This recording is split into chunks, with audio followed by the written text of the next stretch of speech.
What's going on, everybody? And welcome back to another episode of the Flagrant Talk Sports Podcast. What's Moses up? and Zay here, the usual crew. Come on.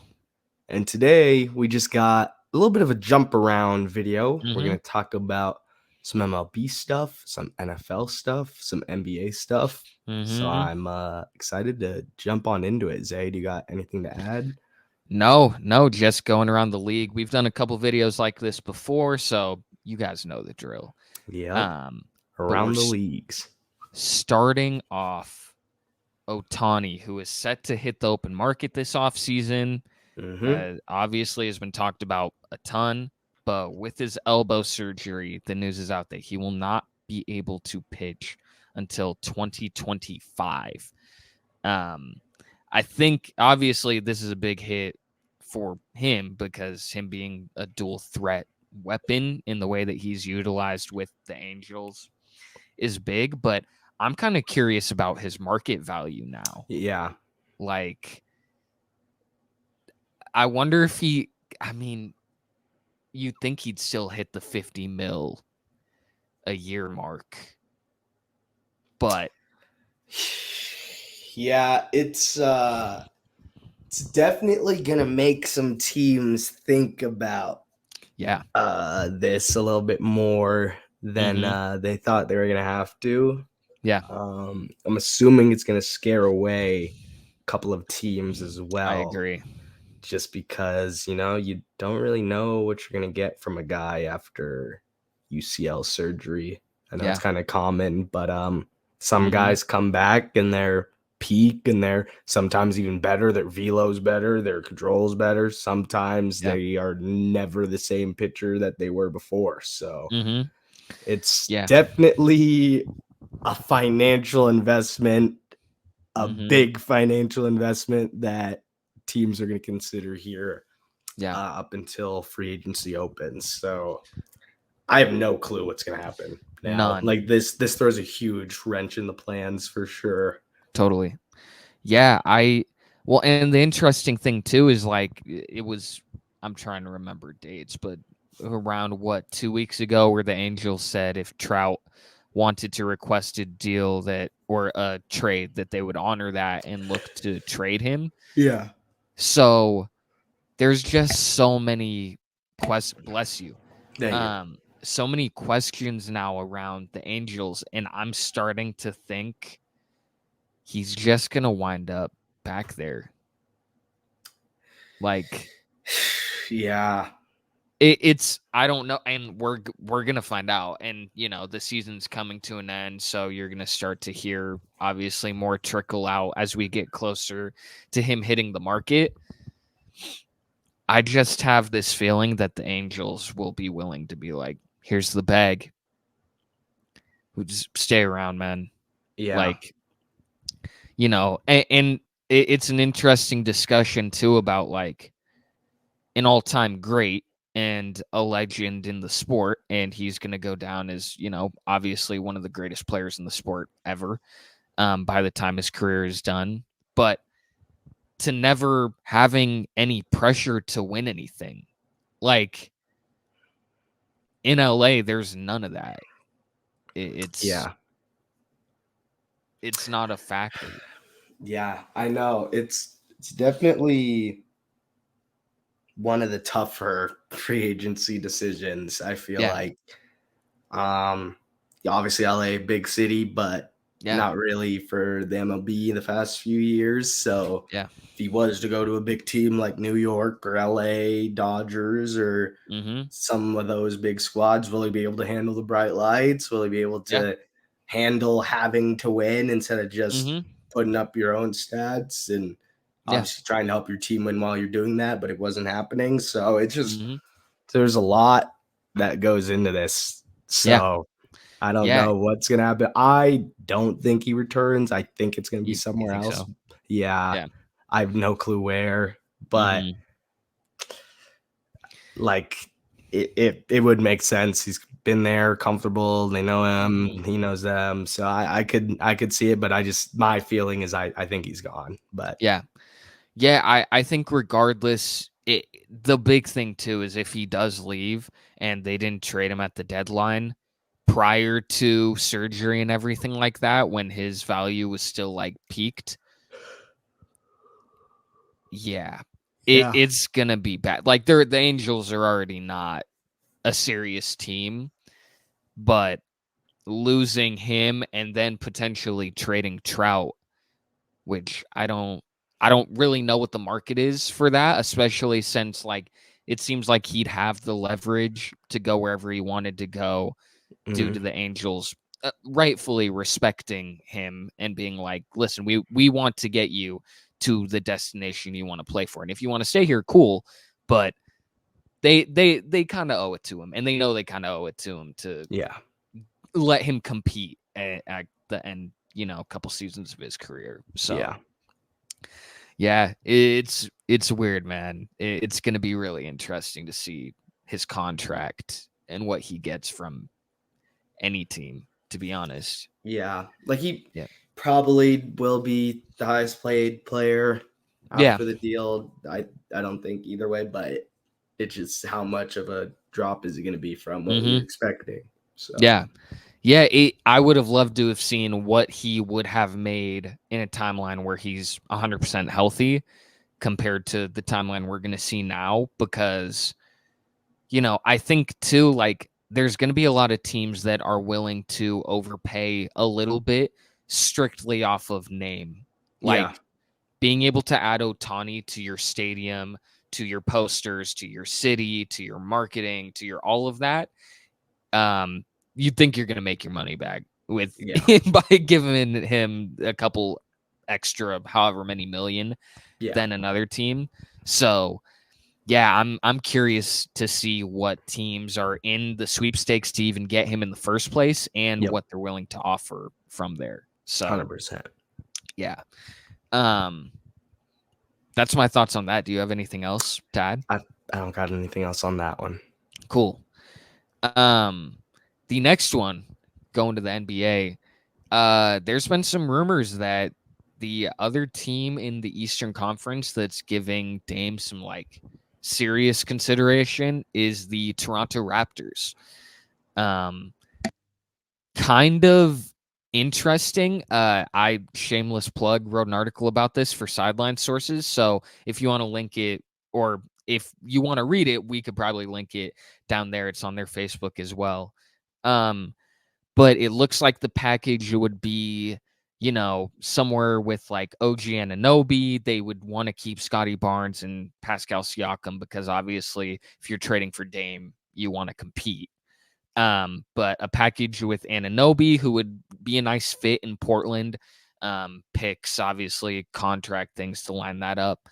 But it would be interesting. It would essentially be like the Kawhi Leonard thing, where Leonard wanted to play in LA with the Clippers, but he didn't get his way when the Spurs traded him, and then he went to Toronto and won a title, and it worked out. He left the next season, but if you're a Raptors fan, that's fine. You won a title, so you're fine with that. Kind of the same mindset with getting Dame is like, okay, here he is. Let's win it this year. We're gonna throw everything at him to have a roster that can compete in the East. But yeah, it definitely would shock me. I'll be honest. Yeah, I don't really see how they make a trade and stay what's it called? Relevant and strong. Yeah. Because obviously, they'd have to give up OG, but he's one of their guys on their team, has been for a while, knows their system. They'd need to give up something else other than that. I don't, even if they did get Dame, I don't think that they would have enough to make it out of the East. Like, obviously, that'd be a playoff team for sure, especially in the East. Totally. And anything could happen once you make the playoffs. But I don't know, man. If I'm Dame, I would want to go to Miami as a Celtics fan. I hope he goes to the Raptors. That would be great. That'd be awesome. Or West. Go to Utah or stay or something. West. But I don't know how this would play out. I guess kind of like to see it happen, like the Kawhi thing, because it was dope seeing Kawhi pull that off. Yeah. And obviously they had some considerable help on the way from the basketball gods with injuries. Yeah. But as it goes every year. Happens in the sport, man. Every year. Yeah. Yep. Yeah, that's that point. I love that you brought that point up because people love to throw that out there when talking about the Raptors ring, or they pick and choose. They say, oh, if this player would have been healthy. Oh, if you had to battle a healthy blank team, then you would have lost. Every single playoffs, players get hurt. Some of them miss a game. Some of them miss a series. Some of them miss all of it. So it is, some of them aren't even there. They're injured in the regular season, and then their team is scrounging, trying to, get their way through. But yeah, people love to throw that like, oh, there's an asterisk. You can say that in every single playoff series. Yeah. Every single one. So I don't obvious. Oh, if Kevin Durant was healthy, it would have been different. You think? Yeah. Probably. But I just think this is because I don't know how you make a deal. Anunoby has to be there because if you're not trading Scotty or Pascal, there's no Freddie V anymore. It has to be Anunoby as the only name if you're Portland you'd have any interest in. I don't know the numbers. Like, does Gary Trent have to be in there? You have Jakob Poeltl, who you extended. You brought Dennis Schroeder in. Like, I really don't know what a 1-for-1 deal looks like where you don't involve a third team. Yeah. So, and obviously the Heat wouldn't involve themselves because if they're not getting Dame, they're not going to help another team get Dame. Yeah. Like that doesn't help. Yeah. I seriously there's no way this happens, right? Like, I mean, we've been talking about it since I don't know when. Months. I don't think it's gonna happen. Oh, it might happen here, might happen. My gut this whole time has been I don't think it's gonna happen. Yeah. I think he's gonna end up staying there, and then is he a free agent after this year? Or no. How long is he under contract? That 3-4 years, which is the problem. And I think a lot of people I like Dame, and I think he was loyal to a fault, and that has put him in the position that he's in because you signed a supermax to stay in Portland. That's dope. He was super loyal to Portland. He's said that his whole career. But the problem is now you decided to opt out of free agency by signing that supermax and not. I don't even think he talked to other teams. Like, I think he fully committed to Portland. Yeah. Instantly, like the moment it was available. And that's dope. The problem is now you don't get to pick. Yeah. And it would be nice if Portland honored his wishes. They don't have to. They don't owe him that. Like, that's dope that he stuck around, and they obviously respect him for doing so. But that does not mean that the Blazers are not going to look out for their best interests, which I think kind of gets lost when people talk about this, is like, there's an organization attached to Dame. Dame isn't a free agent. He doesn't get to pick. Yeah. Like, Portland could say, we're not listening to trade offers anymore. And then what?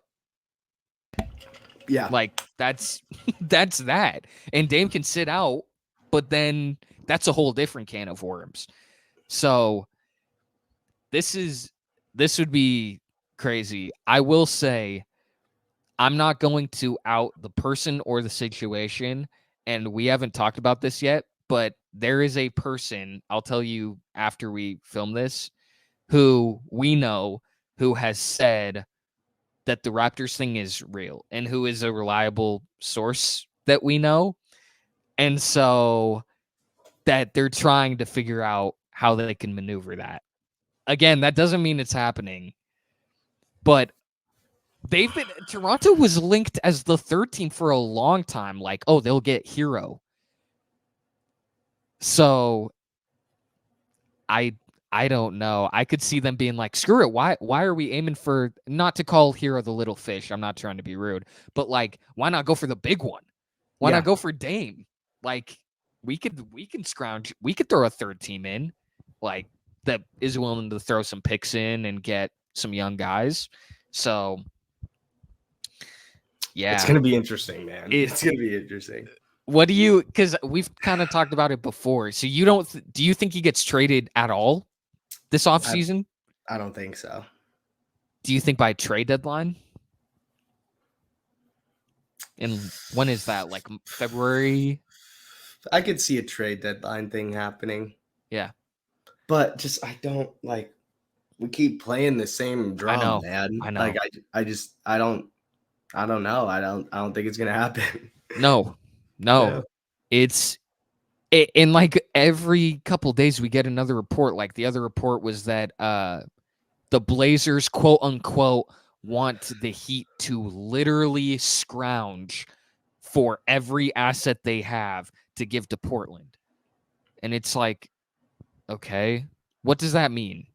Yeah.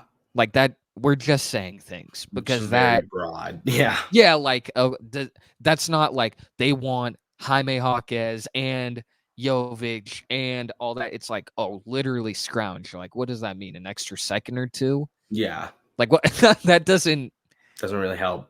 No, that doesn't bring anything. But yeah, here's an interesting one. What is the percentage chance you would give that Dame ends up on the Raptors? 15. Low. Yeah. I'd probably go lower. Like I really 5 to 10. Yeah. Like yeah, I might have been highballing it. Yeah. 2. Like I think it's low. Yeah. It would just like because Dame has been pretty adamant. Like, yeah, it's Miami. I want to go to Miami. I want to play in Miami. So it would be a risk for the Raptors to be like, hey man, you wanna come up north in the nice cold and like out with Drake and hey, you can come to the 6. Yeah, you could be in Drake. You could get a song with Drake. Come on. Cool? Oh, Dame X Drake song pregame. That's the selling point. That's all they need there. Don't even trade. Just be like, hey, we can get you on a song with Drake. Get you on a track, bro. We can run it. We can run it up. We'll film a music video in the stadium. Yep. And we'll release it on your press conference. Yep. It'll be the hardest, hypest press conference ever. Yeah. So we already know the vision. So Dame's to the Raptors. Yeah. So Dame's to the. I'm putting it up to 100%. Yeah. No. I'm on a serious note. It's probably like 5 because the Raptors have done this before. So I'll give them like a slight chance. And they did it when Kawhi was on a 1 year. He had 1 year left. Like Dame, at least you have multiple seasons. Yeah. Secured. Yeah. They've shown they have some balls. So. Yeah. We'll see. But the last topic, we're just going to go over the early NFL season heading into week 3. There's been a lot. There's been a lot. There's a lot. You had been all off season big on the Jets. Obviously with Aaron out, it sucks because it just like takes a team out of Super Bowl contention. So you're muted. Fully. Yeah. Fully out. Yeah. I might go as far to say playoff contention. Yeah. I don't know if Zach can handle this. No. He pulled out that first week win somehow, some way. Yep. After Aaron went down. Yeah. But he hasn't looked that good, to be honest. No. It sucks because that defense is incredible. Yeah. Like every time we talked about them this offseason, it was one of those things where it was like, even if Aaron and the offense struggle in a game, in a couple games in his first couple weeks. That defense is so good that they will stay in games against anyone. So, yeah, I seriously, it sucks. It really does suck because it's done now. Like, at least this season, I know. And it's just, for me, like, I was really excited to beat Aaron and the Jets this week. Like, I was really excited. But now that we're going to beat Zach Wilson and the Jets, it's just not the same. You see what Sauce said, though, about the Patriots?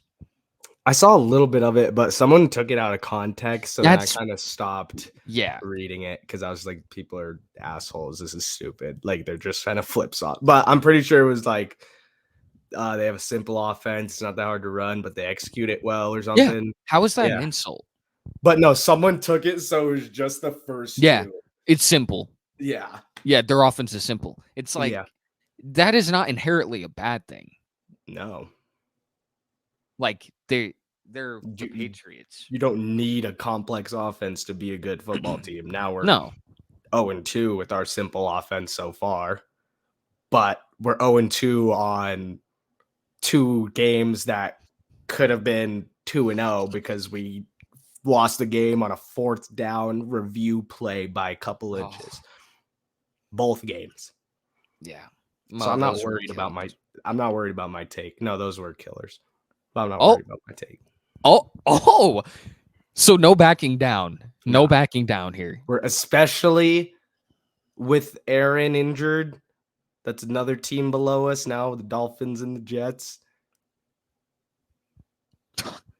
I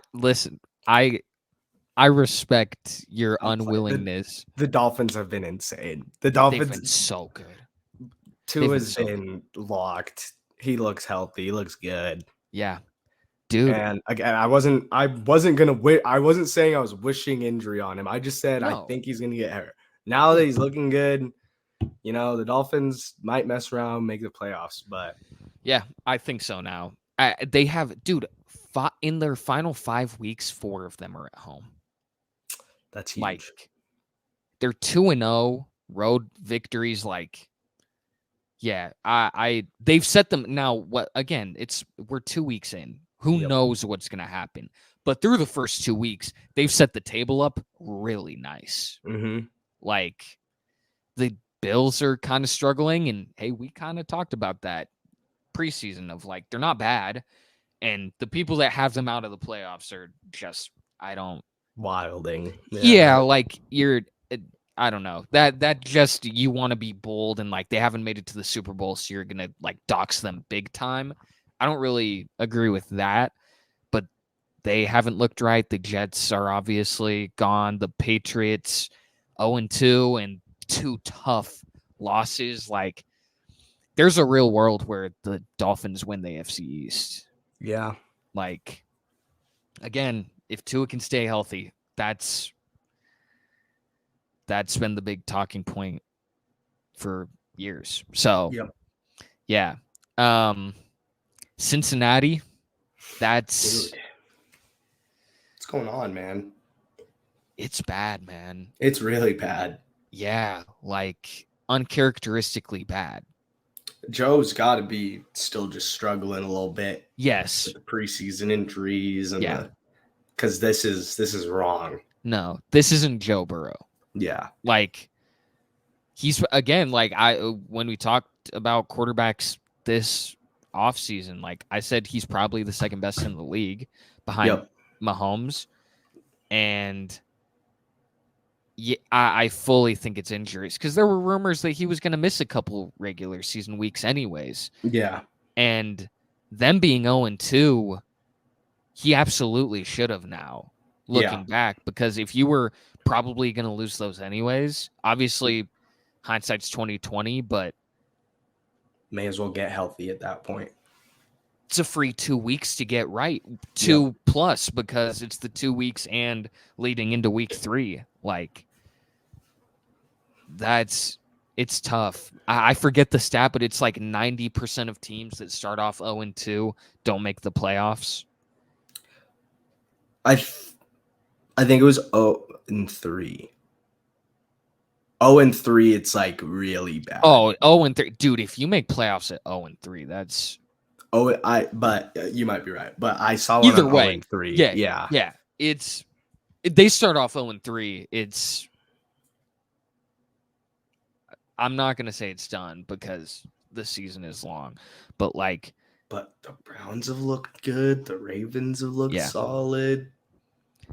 I loved seeing the Steelers beat the Browns. I'm not gonna lie. I seriously just cannot stand to see Deshaun Watson play. Like it is so, and he's bad. Like it's hit the point where because we talked about it too of if Deshaun can go back to the Houston level, he's not. He looks bad. He does not look right. And it's been the same kind of act the last couple since last year where he's like, I'm getting adjusted, I'm doing all this. Nah, you had a full off season at this point with no drama. We're just capping. Yeah, you're not elite anymore. And he can be a fine quarterback, but I think the elite days are done. Yeah. And I just realized I said the Browns are looking good. Yeah. Chubb. Oh, dude, sad. Like the fact that happens twice to the same person. Once is like, I hope he comes back. That's got to be career ending. Like that is twice. Yeah. Same knee, same type of it breaking off like a Lego piece. Like that sucks, man. Yeah.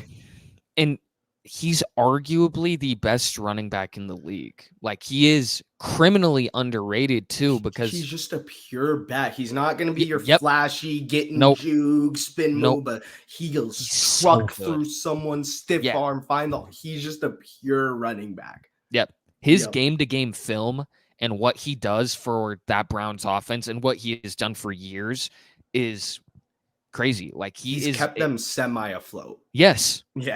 Yeah, with all the quarterback BS that they've gone through, he has been a consistent piece there in the same way that Amari Cooper has been consistent, but Nick Chubb is arguably the best in his position, and Cooper is great. He's not the best wide receiver anymore, but he's a very, very solid receiver. So it's losing Chubb.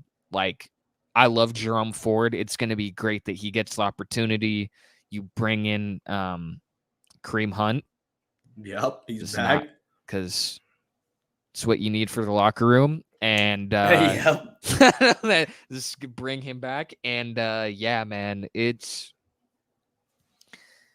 I don't know. The Browns I think with no Chubb, it's done. Yeah. He's so important to the DNA of that team that might be hot. Yeah. Because you were able to kind of Band-Aid Deshaun a little bit with how good Chubb was. But now that you don't have that, that's bad. Yeah, they're gonna need Texans Deshaun, because who was their running back with the Texans? They didn't really have a great running back. I remember Rex Burkhead for a bit. Yep. I remember they didn't have a good. So if they're gonna be successful, they're gonna need that Houston Deshaun. Yeah, because they're going to go now to I'm blanking on the name. Not a community. They're going with a group of backs. I'm blanking on the name, but they're going to use a handful, and they've said Jerome is going to be the lead back. Yeah. He's explosive. He's so good. He looked really good. Yeah. He's been great, and it would have him and Chubb as the 1-2 punch. That would have been a really scary sight all year. So it sucks. We'll see what they can do, but yeah, man, that is a tough loss. Yeah. To happier notes, Anthony Richardson, well, he's dealing with a concussion. He got banged up week 1, concussion week 2, so praying he can stay healthy, but he's looked impressive. Yep. Yeah, I've been impressed because the run game is there. We knew that. That was a given. but they're doing a nice job of just like easing his passing. Yep. Like nothing overcomplicated, nothing like that. Just get the ball out of your hands quick. Nice option stuff. Like it's looked good. So yeah. I got a little happy note, I guess. Do it. Yeah. For the just maybe not happy note, just how about the NFC South? How about it? Teams 2-0. How about it? In the worst division in the league. Yep. Pretty sensational, if you ask me, considering yes, we predicted that the winner would have like 7 or 8 wins. Yeah. And they're already a quarter of the way there. Mm-hmm. Yeah. So football, man. Football, man. The Bucks are 2-0. Yep. With Baker, he's back. It's pretty. If someone would have told me that the Bucks were 2-0 to start the year, I'd be pretty surprised. So we had Baker. Wasn't he one of our only quarterbacks in like the really bad list? Yeah, and I don't I still agree with that take. But he's been good. Dynasty. Like I had him in Dynasty. I want him back. Whoever stole him from me, I'm pretty sure it's Dre. Give him back. Bring him back. I like Baker. I love him. Him as an athlete, him at Oklahoma, all of that. He was such a fun player. Yeah. So it makes me happy to see him win. Like I have no desire to see him play poorly, but yeah, that defense in Tampa is good. Yeah, that is a good defense. They still got Devin White. Yep. Right. They still got like that kind of Super Bowl core-ish defense. Yeah. Mm-hmm. And the defense in New Orleans too is really solid. Like they're old, but they're still going, bro. Yeah, they're kicking. They're kicking ass over there, bro. Yeah. Yeah. Falcons are 2-0. Like I love the Falcons. I do too. Like they're my winner still. Me too. Bijan has been unbelievable. Yeah. Ritter has looked considerably solid. Yeah. Defense, we talked about them bolstering it. They've been balling out. So I like the Falcons, man. I do too. I think the last team, I mean, we may as well cover him with Bryce Young. I think a lot of the biggest issue, it is so hard for Bryce Young to play the way he wants to play because there is nearly no explosive weapons on that offense. Yeah. Like Thielen is good. He's not explosive. Old. You have Mingo, who is a piece they really want to work in, but they struggled to. Yeah. And defenses know he's like really the only guy who can like break off a big play for them. Yeah. So it's really tough to like evaluate Bryce and all that when the weapons are just not like Hayden Hurst is a good, reliable tight end. Yep. He's not explosive. Yeah. Like it's tough. Bryce did have a really good drive to end their week 2 game to try and get the onside kick. He was completing passes in tight pockets. He looked really efficient. Yep. So the skill is there. And sorry to cut you off. He's go ahead. Andy Dalton was named starter today, unfortunately, because of his ankle injury. But no, his last drive, they rolled down the field good. Yeah. He was great. He was creating opportunities. He was getting the ball out quick. Like these are normal. These scars are normal for rookie quarterbacks, period. But they traded up for the first overall pick. Like it's going to be a process. This is not a team that's ready to go right now. And that's fine. Yep. That's okay. Yep. Yeah, the last thing I really wanted to two things. One, Jordan Love, my guy. Yeah. I love that man. He's been great. The other escapes my mind after I said it. What was it gonna be? I have a couple for you. Okay, please go ahead. Justin Fields. That's the silence speaks volumes. What is he doing? I want to root for him. I like Justin Fields. I do too. He's regressed. Yeah. He can't make a read. The clip's been going viral everywhere. He had every receiver basically open, and it ended up being a sack. Because he can't make a decision, can't get the ball out. Mm-hmm.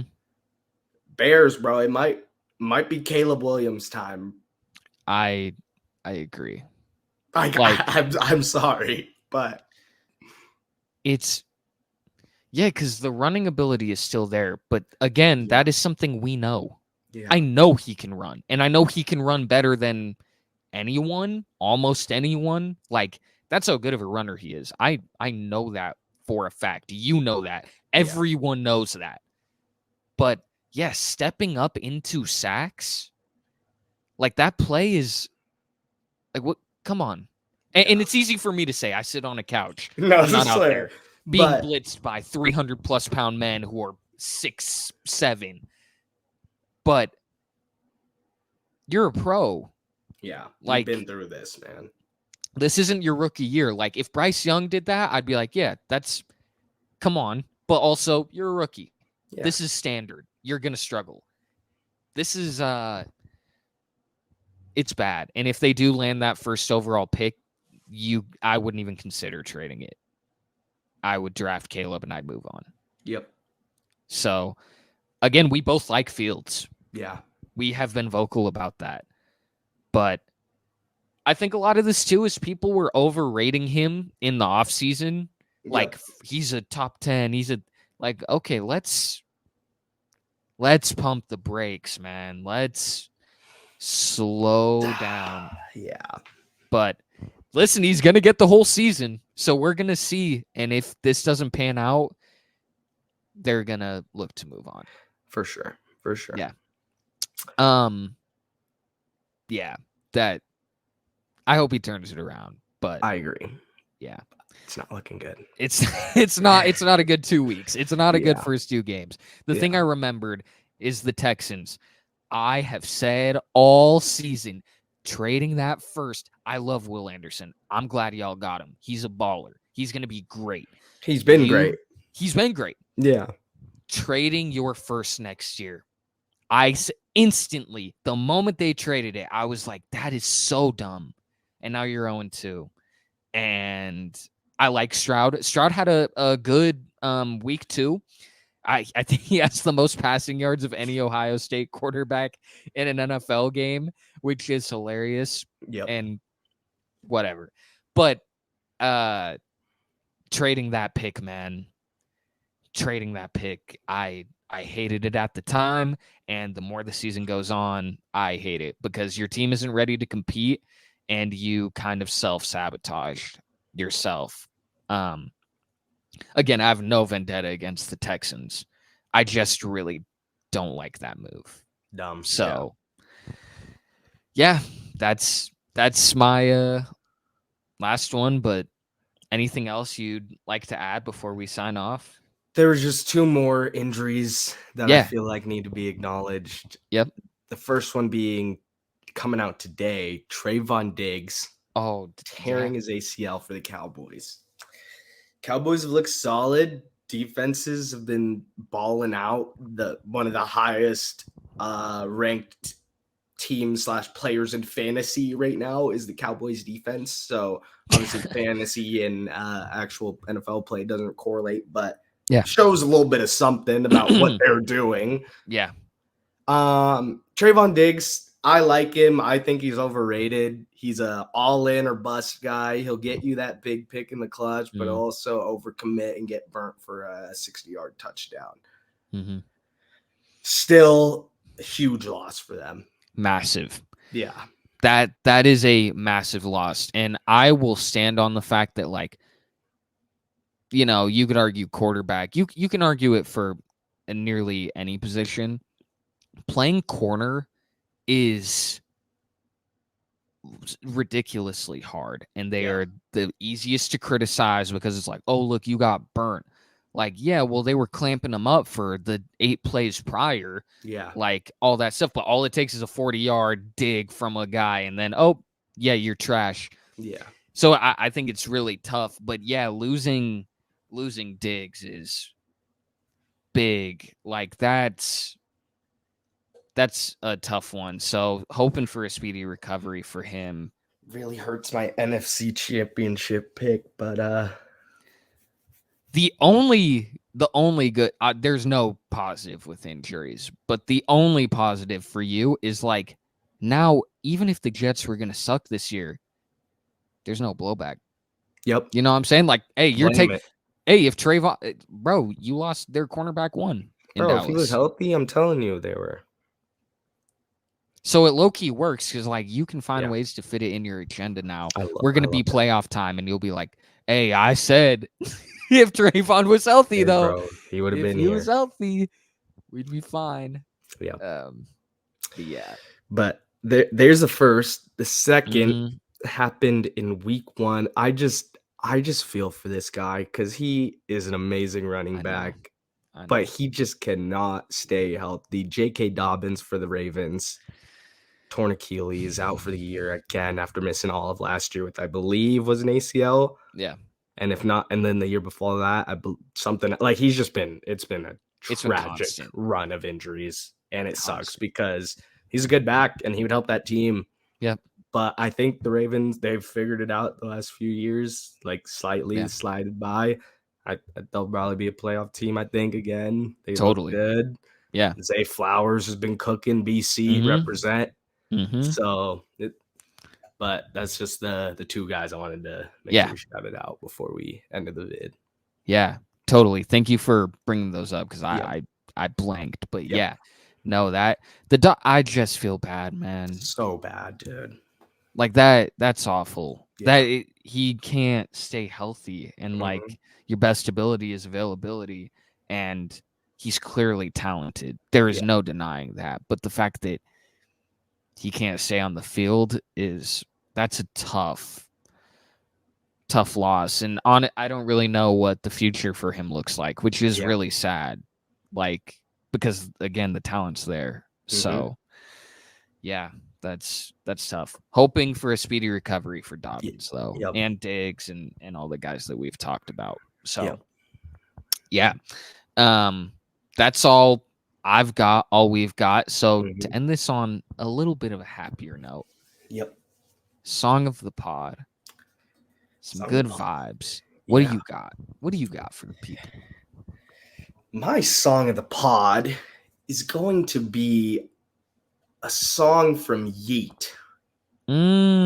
Myself, coming off of Afterlife, his most recent album, last song on it. I'm just hooked on that instrument. I just love that instrumental, whatever is the guitar behind it, and then Yeet being Yeet, man. It's a good song. Yeah. Yeah. Good pick. Thank you. I've got International Players Anthem by UGK, Outkast, produced by Juicy J, DJ Paul. That is 1, arguably my favorite instrumental ever. 2, up there for my favorite like music video ever. This is one of my favorite songs ever. I love every single part about that song. If I could put it in my DNA, I would. So that's the song of the pod. Some good vibes. Love it for y'all on this weekend, going into the week. You know what I'm saying? Yep. Good vibes. Come on. But that's it. Thank you for joining us. We appreciate it. We love y'all. And we hope y'all have a great rest of your weekend and week. We'll see you later, everyone. Thank you. Deuces.